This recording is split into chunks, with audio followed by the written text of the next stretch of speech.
Glass.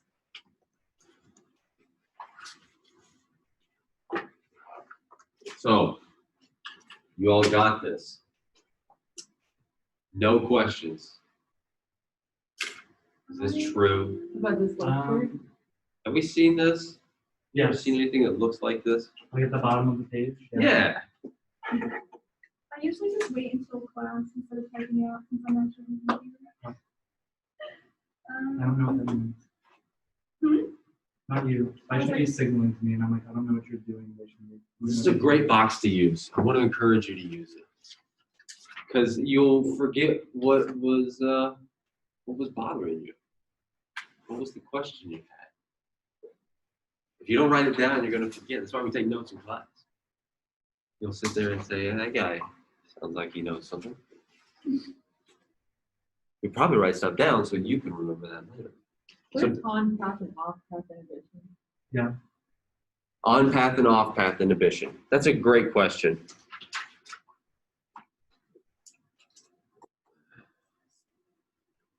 They're exactly what they sound like.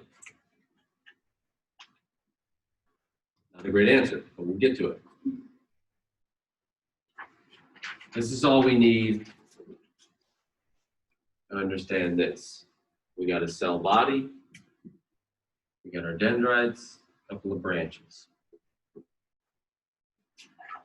So the path that we have to take is from the synapse to the cell body.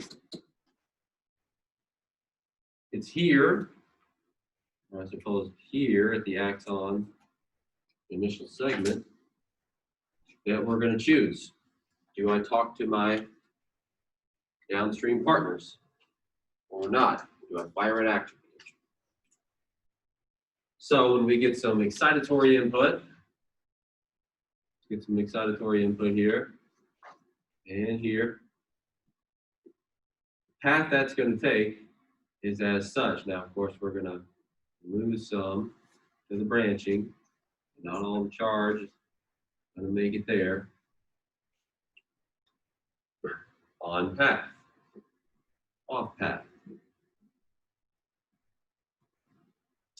So the best place to put this inhibitory synapse is going to be in more proximal regions of the dendrites.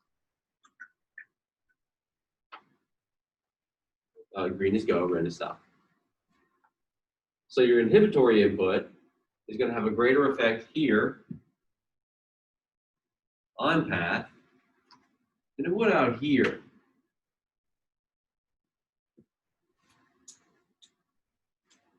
And that should make good sense. That positive charge that's moving from the synapse to the cell body is going to be attenuated more if it passes through an inhibitory synapse than if it doesn't. Now, undoubtedly, the little bit of inhibition that we get here is still going to affect the cell body, but nowhere near as much as if it were on path. That positive charge that's moving from here to here is going to be far less positive after it passes through that inhibitory synapse. Because the inhibition that we're going to get here is going to be greater.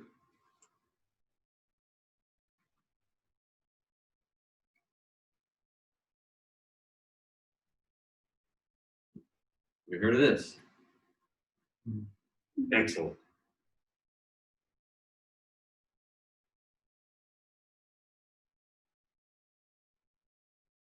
Same thing.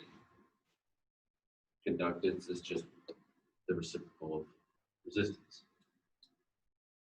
When we're thinking V or any current, what do we put in here? What's the value that we should be thinking?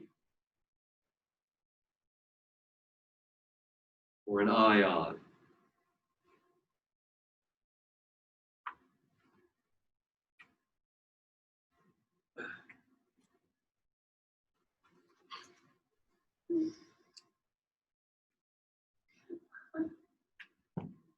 Thank you. Maybe you'll remember it now. Driving force. If you're already at the reversal, you won't get a current. V is 0. V is not the membrane potential. V is the difference between the membrane potential and where the ion wants the membrane potential to be. It's driving force. Think about the driving force for the inhibitory currents. By the way, they're mediated by chloride. So let's now think, what's the reversal of chloride?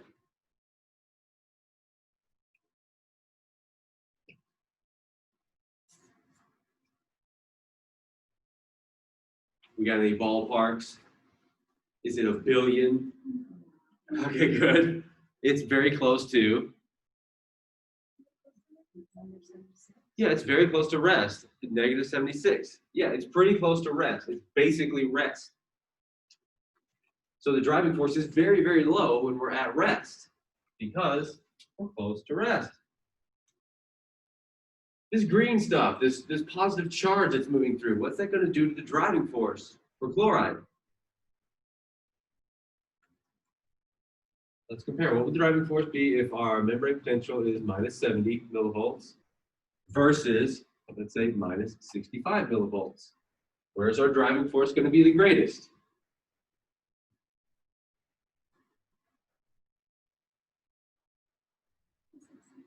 Thank you. The minus 65. We're further away. We got an 11 millivolt difference as opposed to a 6 millivolt difference.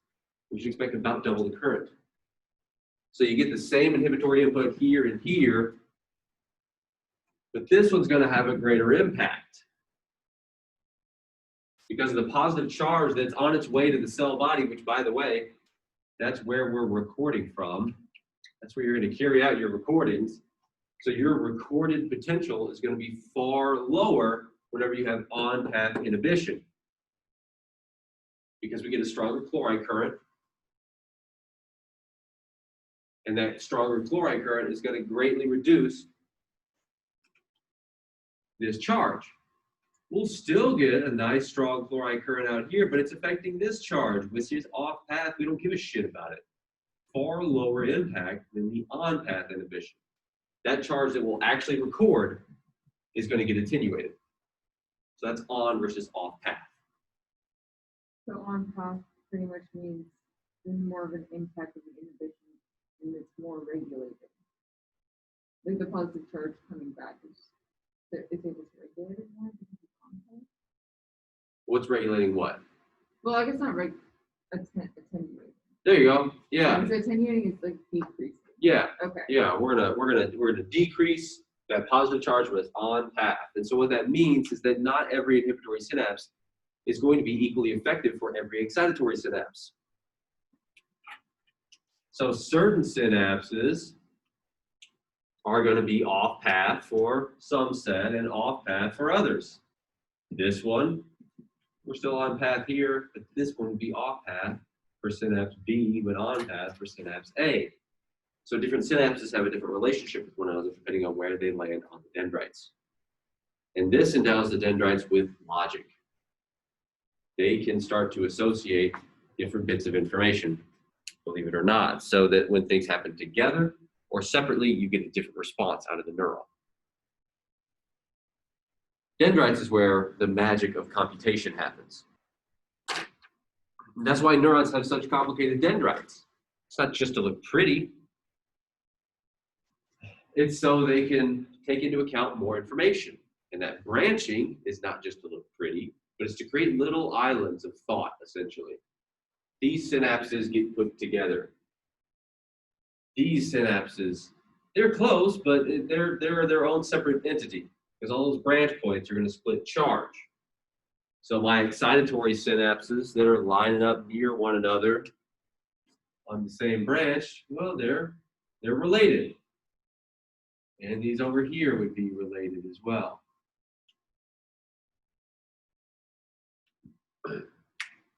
Anything else? Yeah. Yeah. Can you just go through dendritic arbors real quick? Arbors? Yeah. Huh? What about them? I literally all of it. I don't understand what. What is it, first of all? Okay. Give me a second. Well, first of all, what do they look like? What? Because in the text there was a picture, but I didn't really.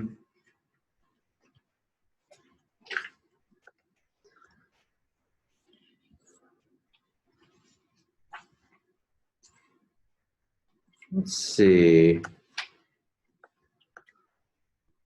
Let's see here.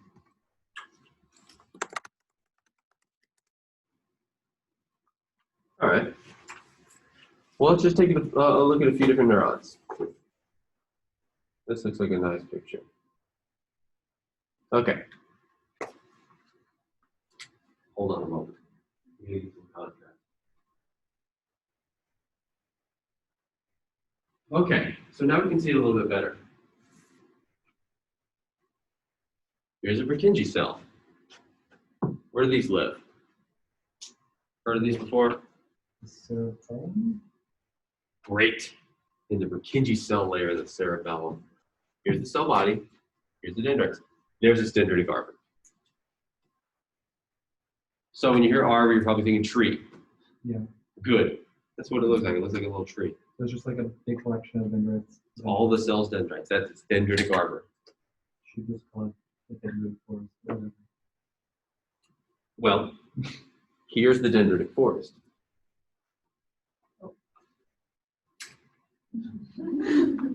All the trees together. So that's all it is. I'm sure you don't have a question on it now that I've just defined what it No. is. What the fuck is an arbor? It's just all the dendrites. It's just what we call it because it sounds nice. Okay. I was just confused. I didn't see it in the PowerPoint either,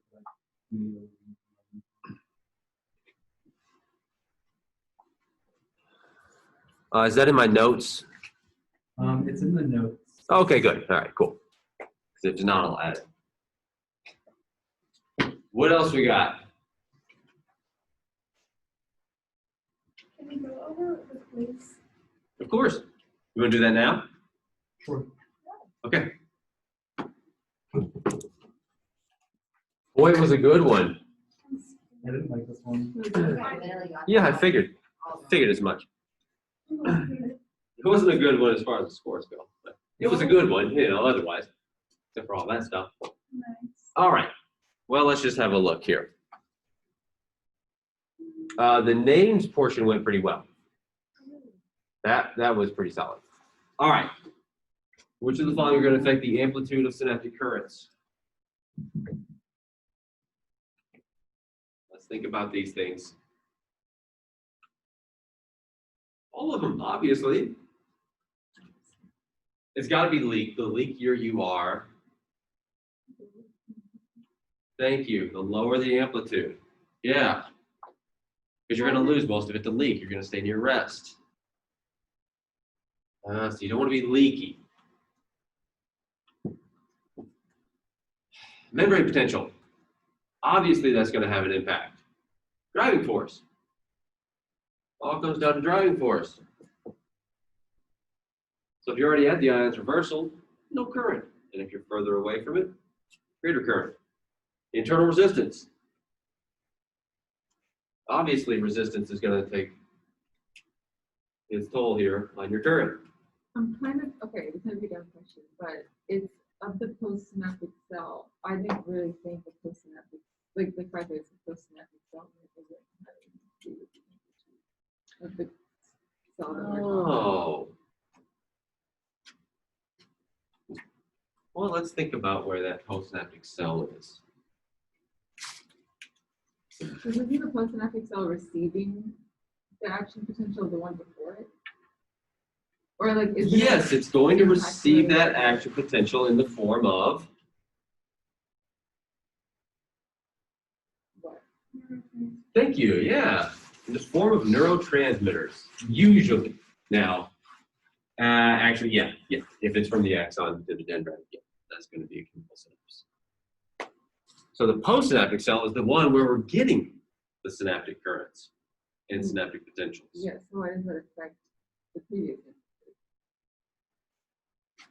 The postsynaptic cell, its resistance is going to affect the size of that synaptic current because that's where the synaptic current is generated.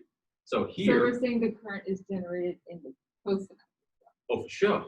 So, Oh, okay. Well, that was confusing because I thought we were talking about the current that was generated in the presynaptic cell that would then affect the postsynaptic cell. So that's why I was like, oh, well, it's not the first or the third one because it's a postsynaptic cell. I thought that originally, and then I saw there was like, and I wasn't paying attention to the weak things, so I was like, well, there's none of these, and Like, so if it is affected, I know it's at least 2 of these, so it has to be all. Oh, We nice, did a nice reasoning. testing. So the postsynaptic cell is always the one that creates the synaptic current.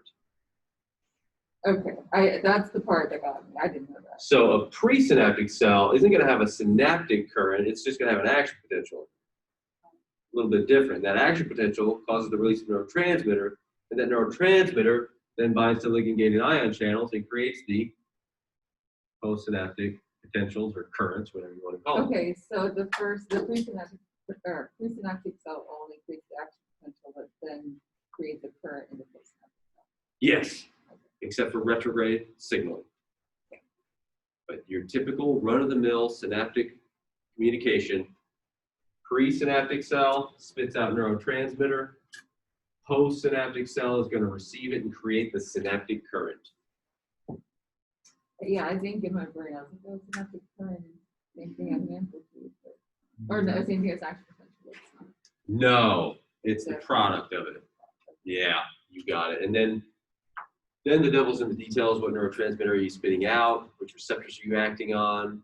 Then we think about the types of currents that we generate based on that. So that's what's going on there. And that would explain maybe Also, some of you the... told us to not take all of your Yeah, bugs, that's so I what did I- not. Oh, Yeah. oh. I was like, Yeah, it's because it's never true except when it is. This one, I'll take them both. I would rather see none of the above. I'll tell you why. what? This whole thing. Because it's called so. So Because it's indirect, because technically it's caused by the calcium. so yeah. So that'd be a back. Yeah.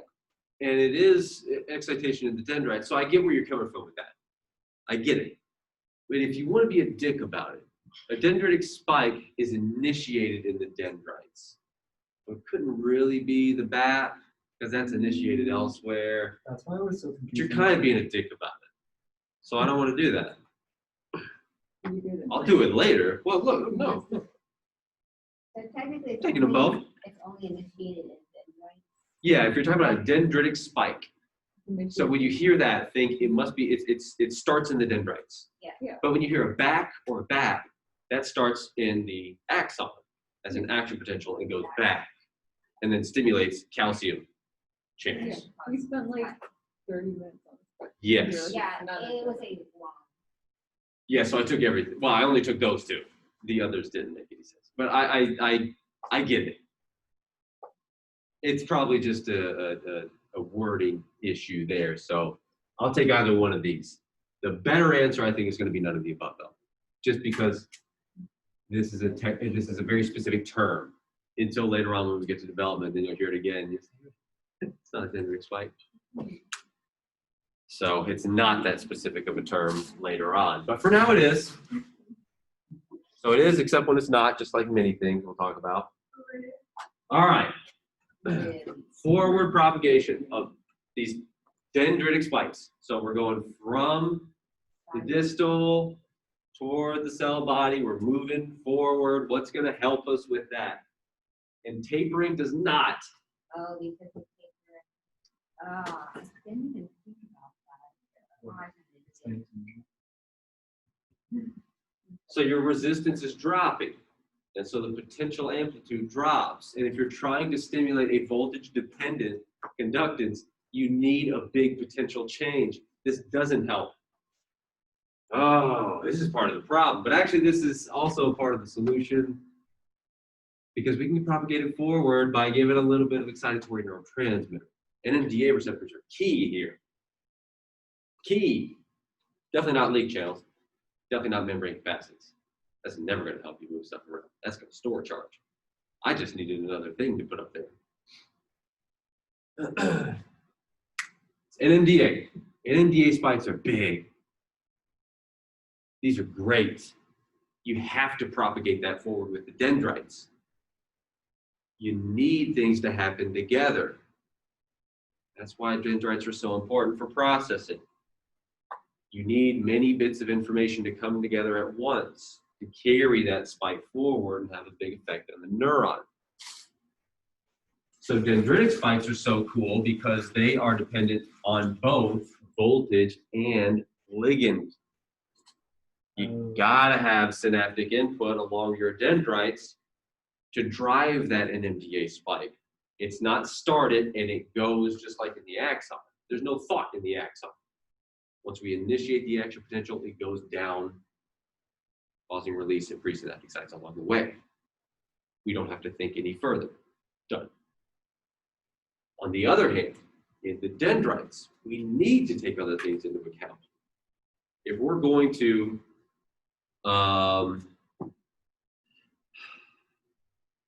let's see. When we're learning how to navigate the world and figuring out what's dangerous, what isn't, there are many things to take into account. It's not just a simple, if it's red, then it's hot. Maybe, as part of it. There's other things to consider. So dendrites allow us to consider many things. If we don't actively propagate that signal forward, it will be lost. And if you'll look, there's a slide on there where you're recording essentially nothing in the cell body. Let me bring that up. If dendrites are purely passive, nothing would ever get done. It just wouldn't work. Let me find it. I think it'll be here.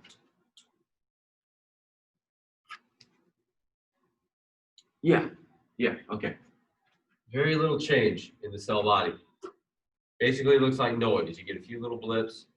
You can clearly see events out in the dendrites, but they just don't make it there. We're losing that charge at every branch point. We're tapering. So the amplitude of the potential from the same current is going to drop. That alone is going to drop it. That plus the branching, even worse.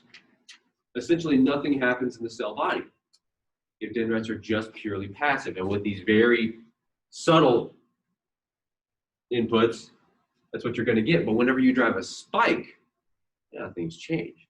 You can have a pretty marked impact on the somatic amplitude. All right. High internal resistance of the dendritic spines, of course, located in the postsynaptic cell. We're generating our postsynaptic potentials, and we are amplifying them. This is still true, even though it's not on the board. There you go. Now it's back on. It's true. Dendritic spines have a very high resistance, and therefore the synaptic currents that you generate are going to create much larger potentials.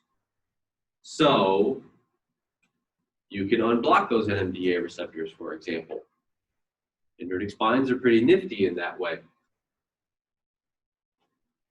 We're definitely not going to see decreased activation of voltage-gated ion channels. If anything, we're going to see increased activation because we have increased potentials in our postsynaptic potentials, higher amplitude. So that's the quiz. Hope you enjoyed it. I'm done with talking.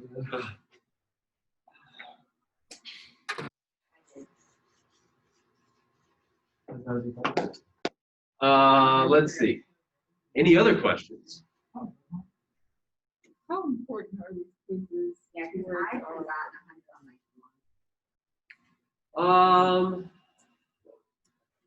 What do you mean, how important are they? Like compared to the impact of the test on your grade. I think the quiz is 10% of your final grade all together. Okay. Something like that. So your average on there, and Is it out of points or like Percentage. percentage? Like, because that was like a 2 out of 4s for me, so that was like the best. oh, so you have 50% on this then? Yeah. Okay. So that's going to be entered for quiz 4. It'd So be like it's the 50%. Yeah, exactly. They have pretty consistent numbers of questions for them for the most part. There's a little variability, but I'm weighting each quiz equally. Calculating an overall average for them, and then that's going to be your 10%. It shows your weighted average and your grade. But let's not worry about grades. I know people say that.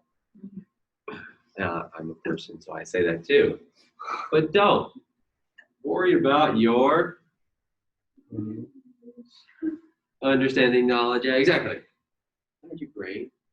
I thought you said, but don't worry about. So I was like, you just said. Did I? I might have. I don't know. People make mistakes. I'm a person. And sometimes I make Yeah, mistakes that's too. quiz. So don't worry about your grades, worry about your understanding. Grades have a way of working themselves out. So you're gonna help us at the end. Well, maybe I don't. Just don't worry about it. There's nothing you can do but learn all you can and show me everything you know.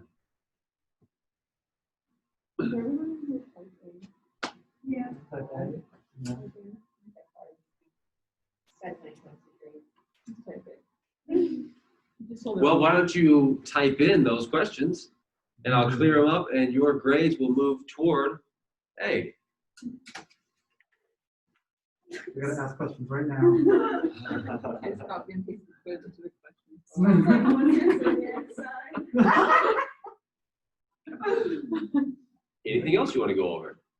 The checkpoints. We can do that. I have some questions that I think might be worth going through. But if anything is unclear, I want to make sure we go through that. So that's the purpose of coming here and seeing me.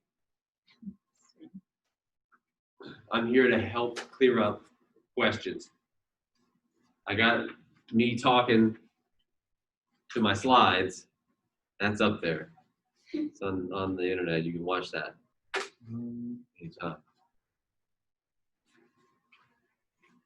Can you hold shunting inhibition a little bit? Shunting inhibition. Yes, we can. And so that takes us back to our on and off path. So the idea here is that we're going to be removing some of that positive charge, essentially. So think about a shunt. You ever heard of hydrocephalus? Yes. Okay, great. Great. So sometimes we don't clear out CSF effectively. All right, and so the way that we fix that is putting in a shunt. So you stick in a catheter, and then that's going to divert the CSF down into your belly there, and you'll just reabsorb it. No problem. So what we're doing here is removing some of that positive charge, essentially. That's what we want to think of it as. And the way that we're doing that is by introducing negative charge with our on-path inhibition. So when you learn about GABA and inhibitory neurotransmitters, you probably hear they hyperpolarize the cell. Have you heard that before? Okay, cool. They kind of do that, all right, but not that much. We're already pretty close to their reversal. And who cares? If you're at -70 or -73, it's the same. It doesn't change your ability to communicate. And that's all neurons need to do is communicate. The only reason that inhibition matters is because it reduces movement toward threshold. So that's really what inhibition is about, is shunting positive charge. We're going to, first of all, have stronger chloride currents whenever we are depolarized because we move away from rest, that's away from this reversal. And inhibition only matters in the context of excitation. If you're resting, you're not doing anything. You can't do any less than nothing. So it doesn't really matter. The purpose of inhibition is not to hyperpolarize the neuron. It's to prevent excitation. So that's what we mean when we're talking about shunting inhibition. That positive charge is going to stimulate a stronger chloride current, and you're going to then attenuate that positive charge as a result. So your postsynaptic potential is going to appear much smaller. We're going to essentially remove part of that postsynaptic potential by that on-path inhibition. So what we record here, here's our electrode. We record that potential originally, it's going to drop with on-path inhibition. So where to go? It's like we removed it. We didn't. But we'll pretend. So that's what that means. So this question about two synapses located near one another, synapse A and B, they're both excitatory. So if the current from synapse A spreads to synapse B, does that lower, or wait, Yeah, I think it would increase the, well, it changes the VM, and then it asks if synapse A activity depolarizes or hyperpolarizes. Yeah, this right here. Oh, is it person? Oh, Yeah. well, yeah. Okay. Yeah, we'll hop into it. So I think that's a good place to start. It's a great question. We got two synapses right next to each other. They don't have to be on spines. I just put it there because I had it already drawn. So we got synapse A active. We get a little EPSP, excitatory postsynaptic potential. So the membrane potential becomes a little more positive. Units don't really matter here. Some amount of depolarization. Okay. What's that going to do to the membrane potential over here at synapse B? Nice. Yeah, we'll get passive spread of charge. And lo and behold, it'll be pretty similar. Okay. So we depolarize at synapse A, and then nearby synapses are going to depolarize as well. Excellent. Okay. It would make no sense for it to hyperpolarize. I don't know why I even wrote that down. How is that going to affect that synaptic current or potential that we get over there in synapse B? Let's say that synapse A is active and synapse B is active. Roughly the same time, what's it going to look like over here? In other words, are we going to get a linear summation? So let's call this 1. All right, so it's 1 arbitrary unit. No, fuck, it's 1 millivolt. All right, 1 millivolt of depolarization. Why not? And I'll tell you, it's same strength. Exact same synapse strength. When we fired that one independently, we also got a millivolt from it. So what should we get when they sum together? Are we going to get 2 millivolts? Why not?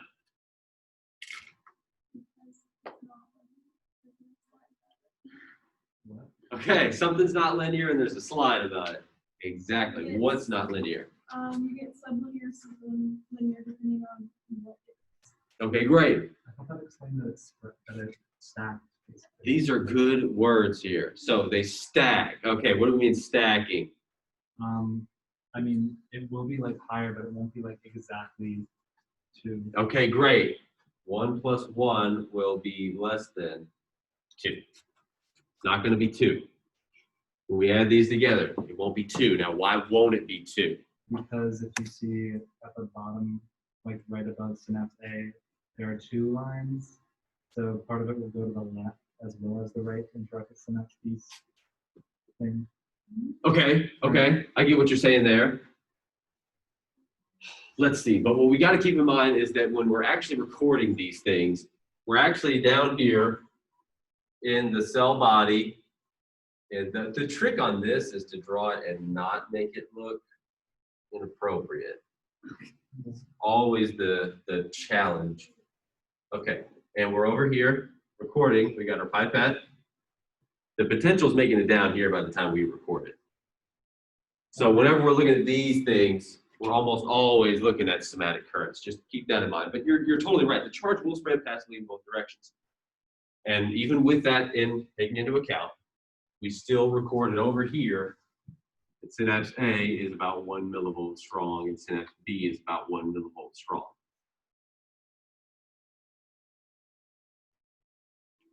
But why is it that A plus B doesn't equal 2? Why is it that 1 plus 1 is not 2?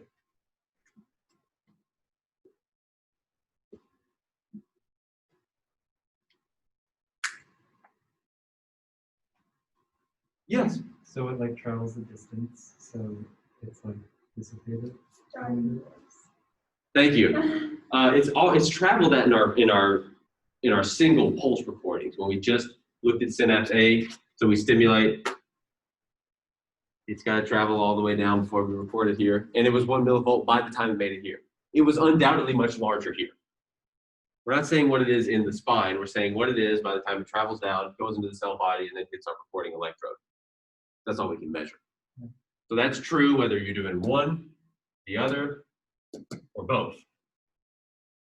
So that wouldn't explain the difference between them because it's something they have all in common.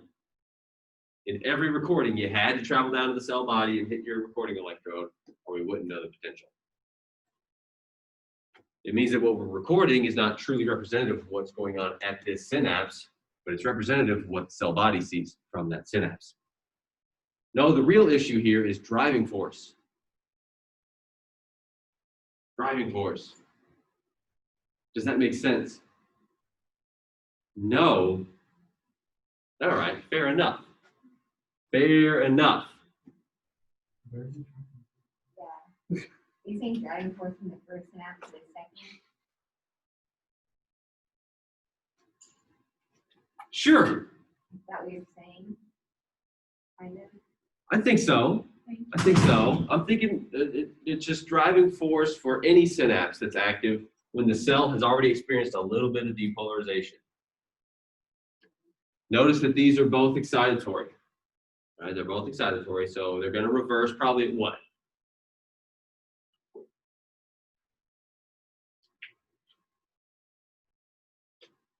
They're going to be non-specific cation channels.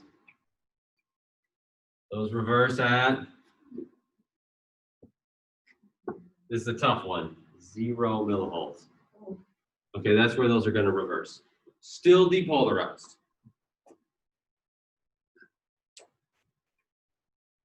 If we are already depolarized, are we closer to 0 or further away from it?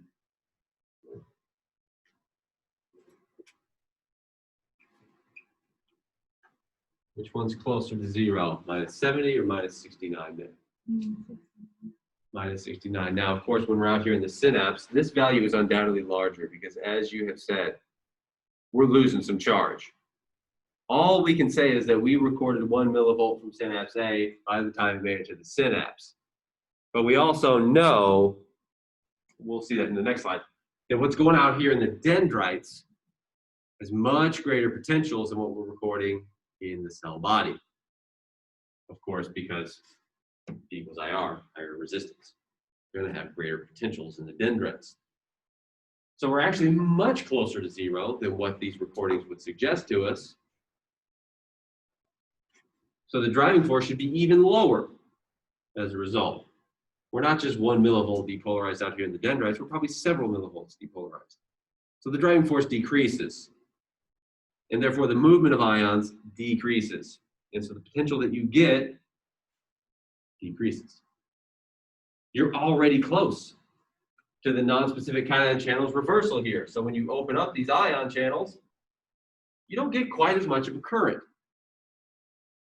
Not as much ions are going to flow in, so you're not going to build up quite as much of a potential. Just imagine if the neuron were depolarized all the way to 0 millivolts.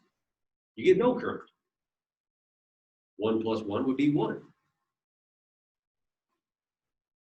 So what you see is that whenever you have these sub-threshold inputs here, in other words, not enough to get a big old spike or to unmask or unblock your Nda receptors,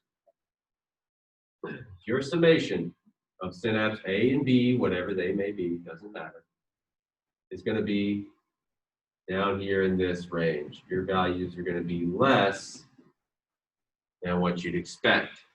So this would be, sorry. Get the labels. This is expected. And this is measured. 1 plus 1 should be 2, but it's not, because the driving force is different. Do we always get sublinear? No. When might we not get sublinear summation?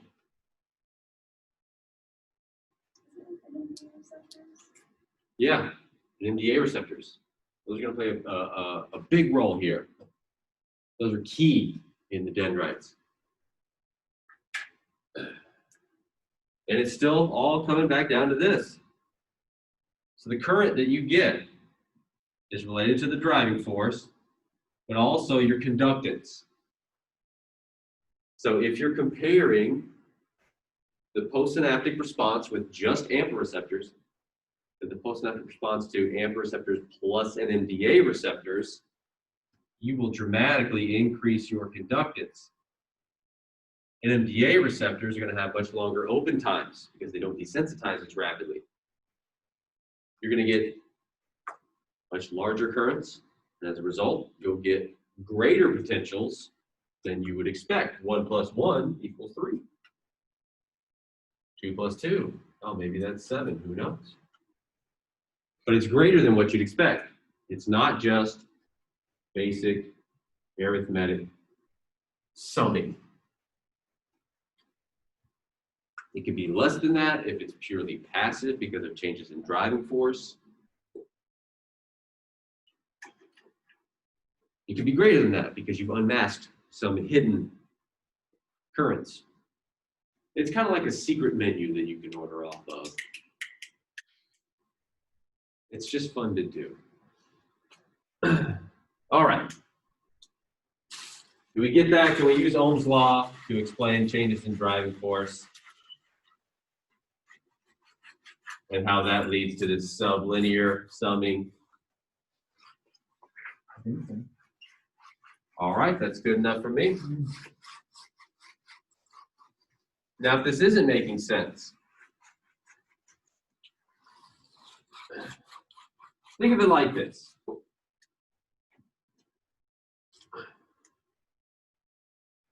My marker wants to approach the floor. That's its reversal potential. There it's at equilibrium. All right, no net movement of the marker. As I move away from reversal potential and I open a channel, I get much greater current when I'm far away. I get no current when I'm down here. Greater current here than here.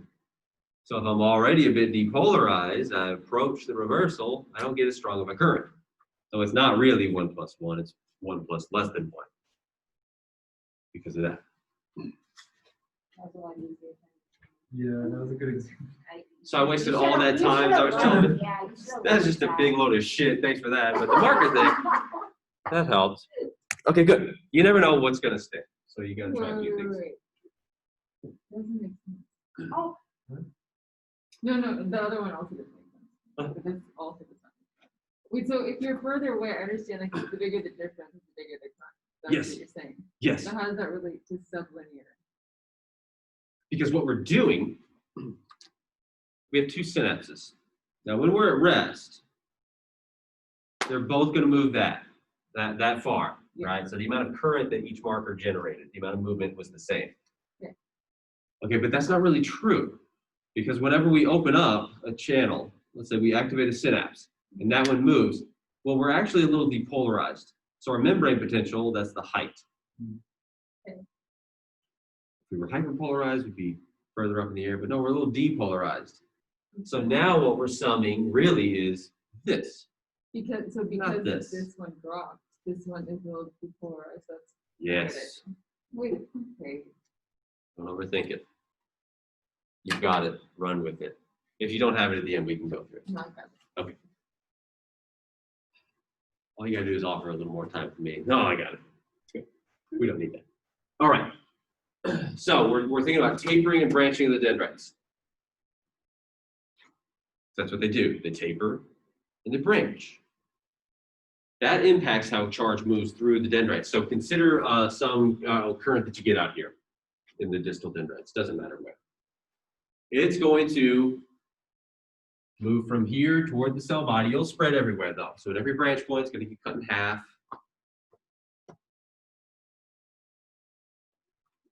So is tapering going to increase or decrease the amplitude of our synaptic potentials by the time they make it to the cell body? Because remember, we got to record this shit if we're going to describe it. The best place to record it is the cell body. These things are massive. You can land a plane on them.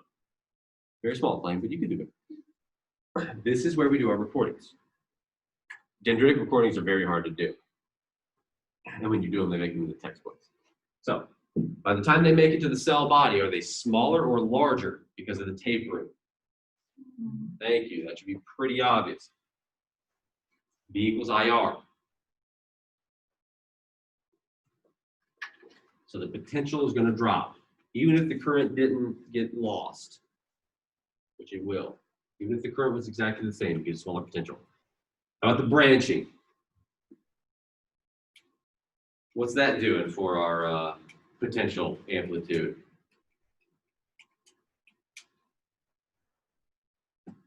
I'm a synaptic potential. I arrive at a branch point. Do I know I have to take a left to go to the cell body, or do I go both directions?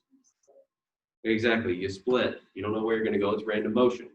Some of it's not even going to go left or right. It's just going to kind of go backwards. So you're decreasing the size.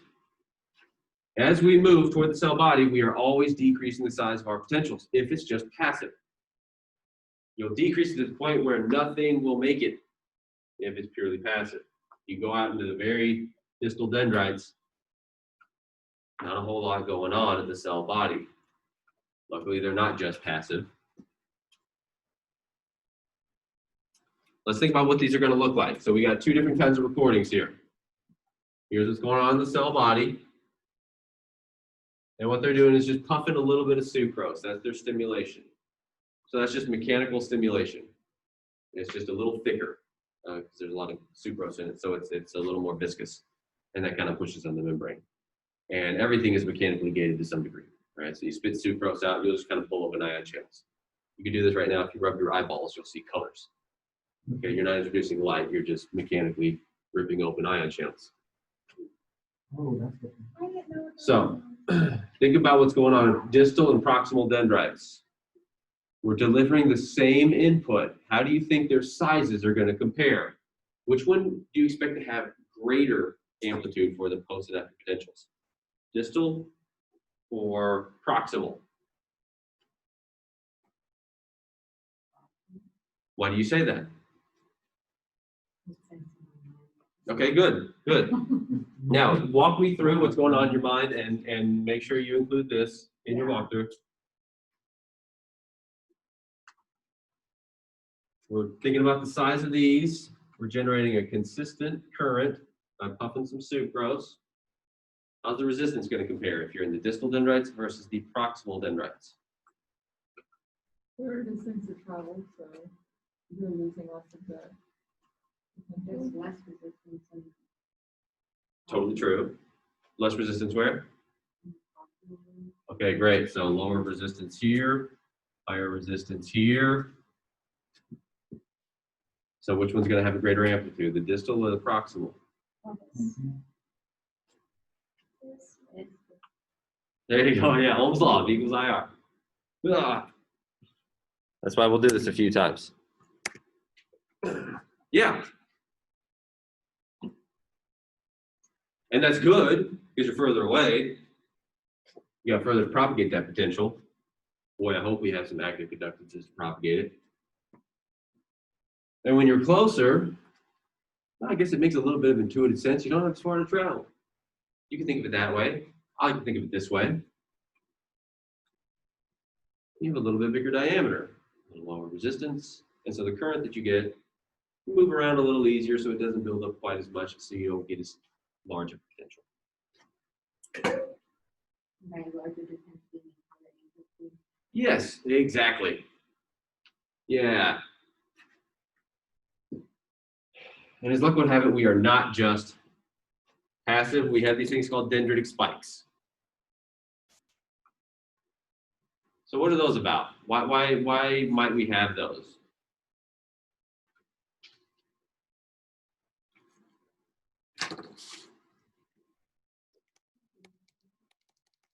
The answer's none of them. God. No.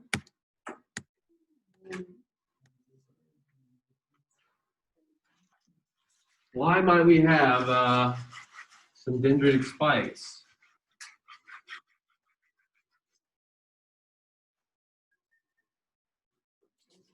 Who can walk me through that graph in the bottom right?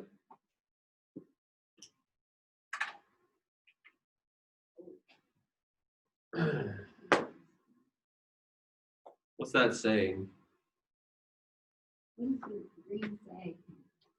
Green would be local excitatory postsynaptic potential. Well, What is local meaning? Local would be out there in the dendrites at whatever distance they put here. so the greater the distance from the cell body. So think of it as dendritic potential. But didn't we already say the greater the distance? Oh. Yeah, so look at your greens. You move further away from the cell body. So here's your soma. Let's look at the x-axis. Soma, so you're at the soma, 250 microns away, 500, 750, so you're getting further away from the cell body.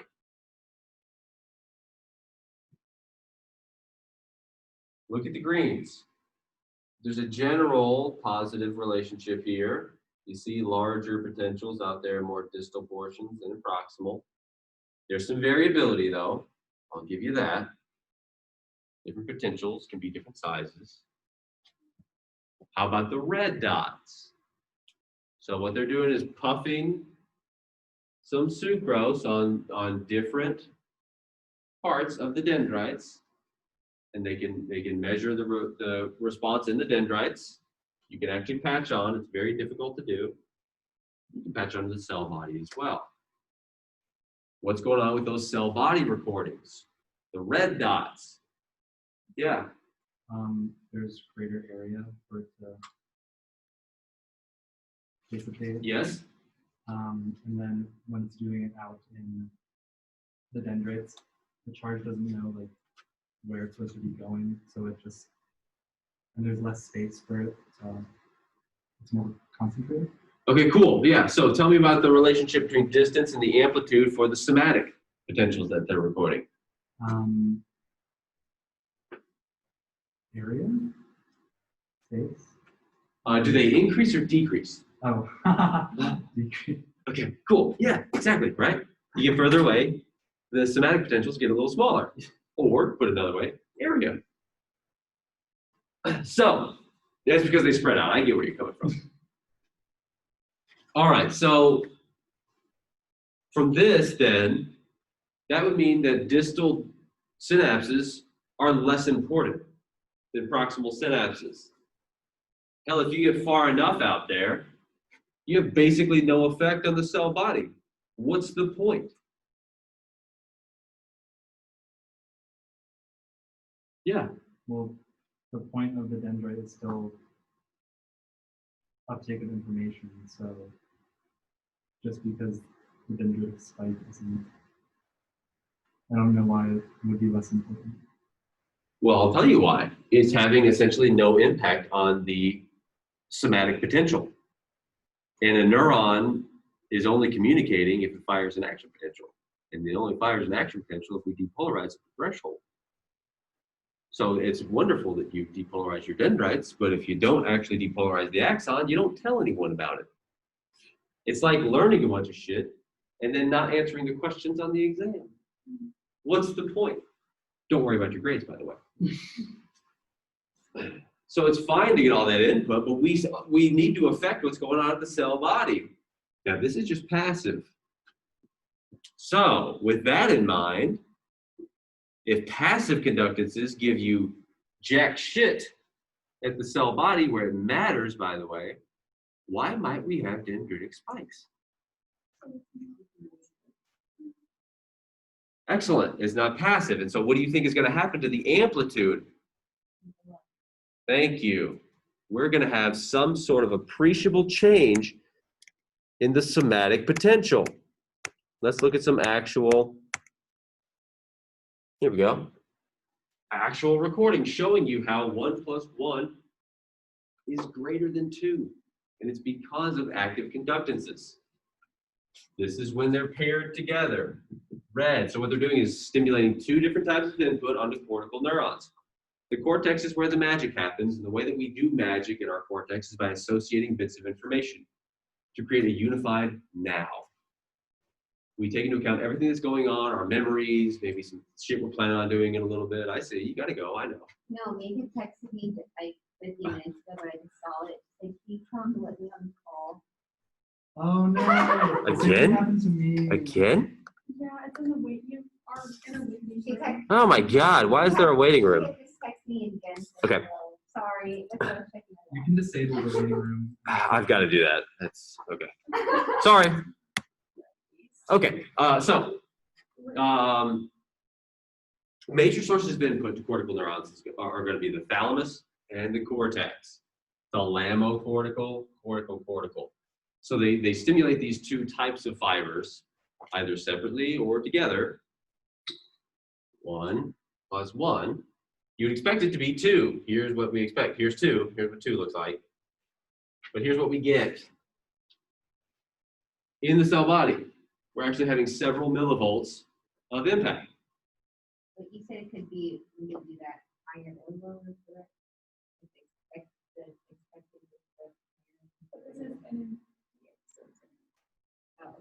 Exactly. Whenever we start dealing with active conductances, now we're superlinear. Okay, so we can actually have some appreciable impact on the cell body, because that's the purpose of getting input to the dendrites, to affect the activity of the cell. And of course, we remember from probably lecture 1 and 3 that it's all about the initial segment of the axon. That's where we generate our action potential. And then it's going to travel on down, and we're going to spit out neurotransmitter, and we'll have some impact on our targets. But if the distal dendrites do jack squat, then there's no point in having synapses there. But we have synapses there. So there must be a reason. They must do something, or they wouldn't continue to exist and waste space and energy.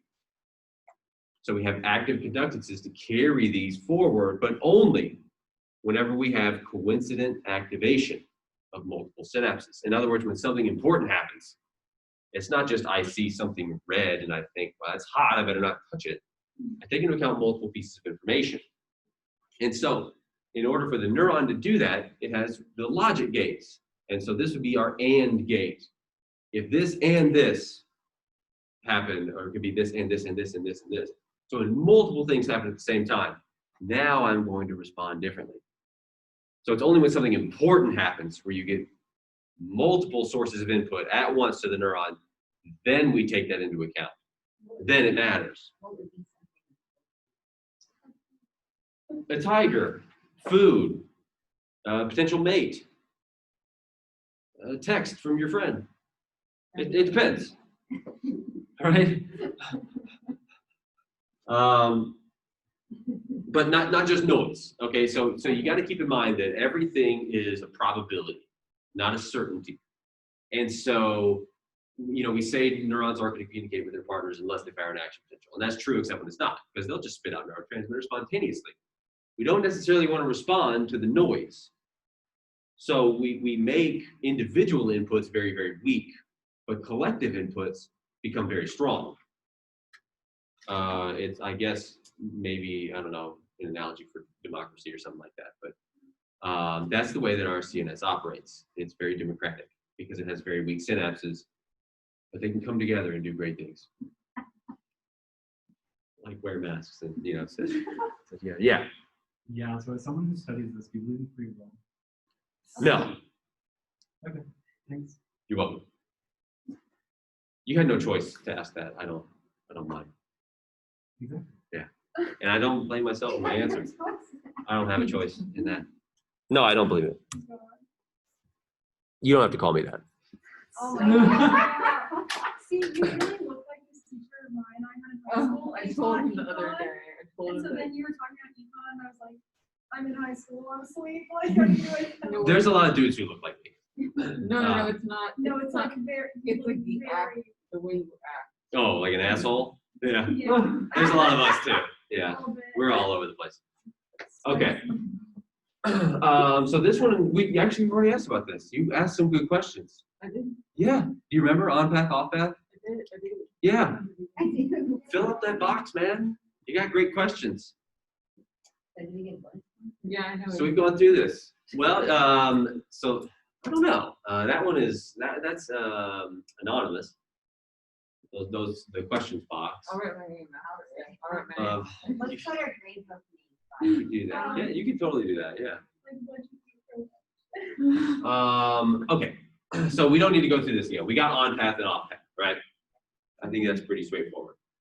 If you're on path, you're going to attenuate that positive charge that's moving through. And if you're off path, it doesn't really matter as much. You'll have subtle effects. So we've covered that. Let's see. Wait, can we backtrack just a little bit? Yeah. The proximal versus distal potentials. Uh-huh. So what was the conclusion of that? Which one has the greater amplitude? This one. Distal. Yeah. Because there's It's a higher potential. High resistance. higher resistance because of being so dry. Yes, exactly. Okay. And we're going to take that one step further when we enter a dendritic spine. Okay. We're going to enter a place with very, very high Okay. internal resistance and therefore very large potentials. Yes. So, but for checkpoint 2, so the function of dendritic spikes is so dendrite. So they're important. So yeah, so that you don't have that same that distance function that you see if they're just passive. So if they're just cables, and we have distance, and this will be the middle chain. We don't want to see that because what that tells the distal dendrites is that you don't matter. That's not true. All right, there are no disadvantaged dendrites. They're all going to contribute to whether or not the neuron is going to function. So we eliminate that. Maybe eliminated distance. That distance function, exactly. Does not matter. It doesn't if you actively propagate that spike forward. Yeah, you can overcome that. So that's like proximal. It's not as impactful as distal. Consider them all kind of equals. Okay. Okay, proximal is a little closer. There are fewer sites for inhibition to take place. However, that said, most inhibitory synapses are going to be on the cell body or the proximal dendrites. So, but you're a little bit closer. You don't have to have as many. Practically, What's that? they think are on the right side of the cell body, you have to take practice to go off on. Yeah, exactly. So there's not as many places to lose the charge. There are fewer sites to inhibit it. So you just have a little easier access to the soma. But that doesn't mean that the synapse out here can't affect the cell body. We can totally initiate a spike in the dendrite, and we can actively propagate that forward with a little coincident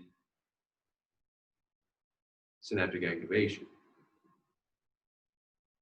So how can we tell when we have coincident synaptic activation out there in the dendrites?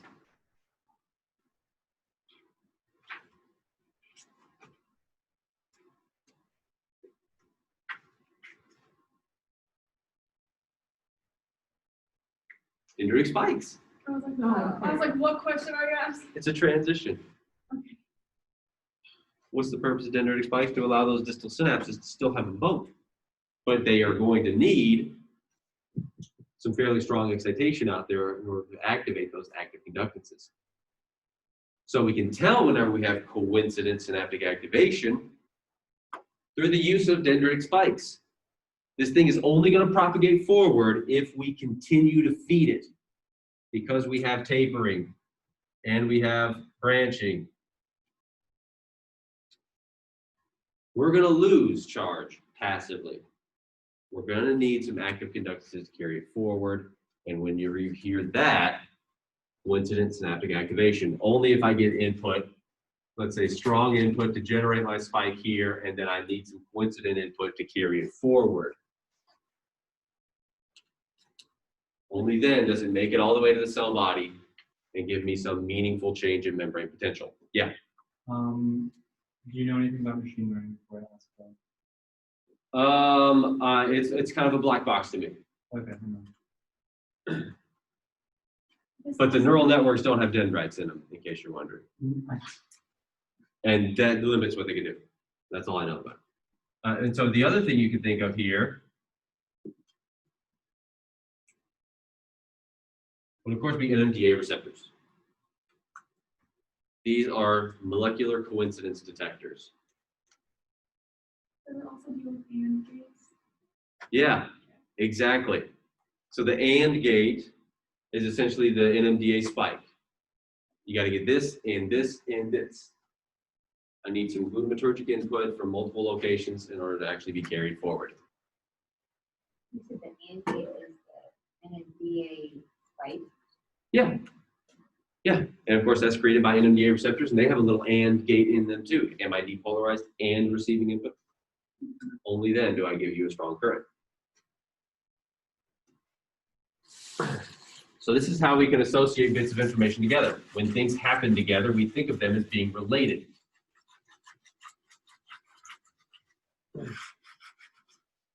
Neurons do the same thing. Neurons that fire together, wire together. You've probably heard that before, yes? Cool. We'll talk about that in lecture 10. So we're good on this. All right, spines. Pretty nifty.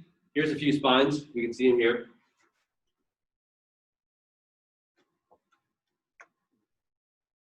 So dendritic shaft, you can see some spines coming off. Here's another shaft. I got spines coming off.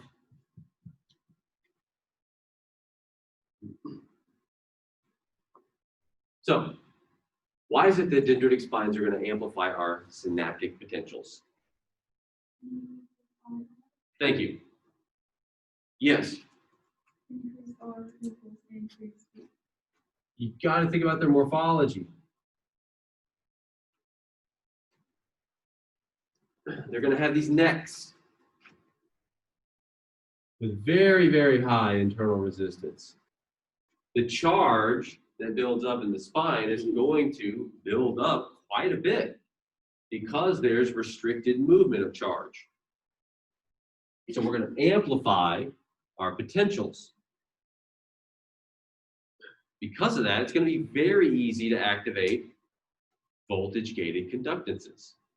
It could be voltage-gated sodium channels, calcium channels, or NMDA receptors. Those are all an option. The NMDA receptor is going to be a little coincidence detector. Do we have strong depolarization and glutamatergic input? So that charge that we create here is going to be able to spread to its neighbors. And when it does that, it can kick out the magnesium block and allow the glutamatergic input that arrives at that depolarized synapse to have supralinear summation because the NMDA component is now there. So Ohm's law, that's all this first one is. Very straightforward.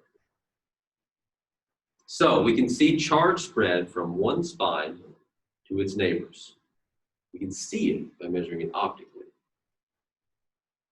It's a little noisy, but that's what we're looking at here. So they're using an optical sensor that's going to change how much it fluoresces based on the charge in the cell. It's a very noisy system. So are the calcium recordings that they have here, because we're looking at very small bursts of calcium, but you can pick them up. And you average enough of them, it actually looks pretty good. Do we all see here that charge spreads, but calcium doesn't? Mhm. If you don't see that, let me know so we can walk through it. It's okay if you don't see that.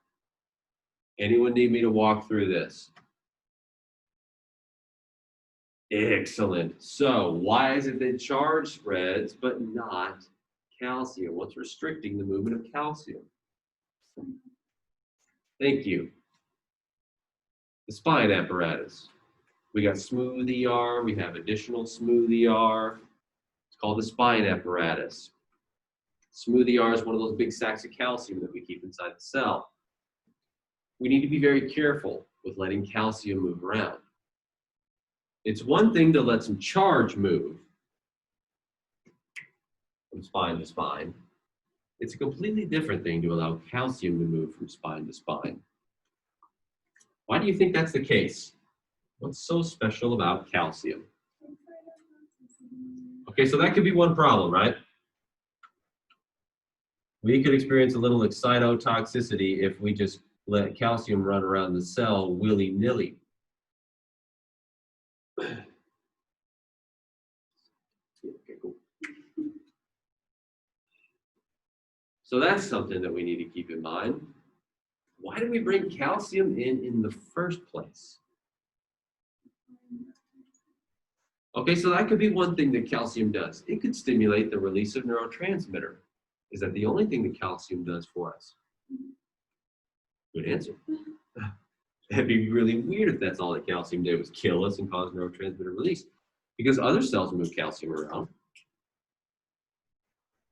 The reason that calcium is able to do all that other stuff is that calcium is an important secondary, what am I looking for here? Messenger. Thank you. Yeah, you've heard this before. An important secondary messenger. In other words, it's going to float around and interact with intracellular macromolecules, usually proteins, and it's going to change their function. It's going to bind to them. And when it does that, it's charged, it occupies space. It's going to change the shape of that protein and structure its function. Have you heard that before? Yeah. Okay, good. It's true. Structures function. So when we let calcium come in, we're going to stimulate some intracellular signaling cascades that affect synaptic function. This is going to come up again in lecture 10. This is how we know which synapses we should strengthen. How do we know which synapses deserve to be stronger and which ones we should eliminate? It's a tough problem to tackle. What you have to ask yourself is which synapses are doing anything. Those are the ones you want to keep. If they are active at about the same time that the neuron is firing, they're probably related to the activity of that neuron and probably worth keeping around. On the other hand, if their activity is decorrelated with that of the neuron, they probably don't have a whole lot to do with it. So if it's an excitatory synapse, it's not doing much. It could probably be weakened. Yes. You're talking about how the neuron itself like pulls these synapses? Or are you talking about us deciding to do that experimentally? Oh, no, it's about how the cell makes the decision of which synapses it needs to maintain and which synapses it gets rid of. Now, of course, it's not thinking, but the decision making comes down to which synapses are moving calcium. Yeah. So we keep those calcium movements very, very local. So we get isolated synapses in every sense of the word. Other than the charge, which we let spread, we're going to be spatially isolated. We can grow, we can shrink. We don't affect the rest of the dendrite. Imagine we have a synapse here. Now, if we were to just eliminate it completely and cut out this bit of dendrite, all the rest of it is gone. Of course, we wouldn't do that. We just remove the proteins. But you could actually get rid of this entire spine, and the rest of the dendrite would be okay. No big deal. So they're much more flexible in terms of space. And then also, they are isolated. So they have that spine apparatus here to keep the calcium very local. So we know which synapse was actually active. We can't just look at which one was depolarized because the charge is going to spread. That's not nearly enough. We got to look to see which one is moving calcium. That's the winner. Anything else?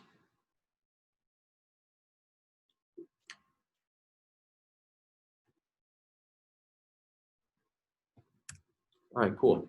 Make sure you can read pictures like that, though. That might be important. All right, so we'll call that a class.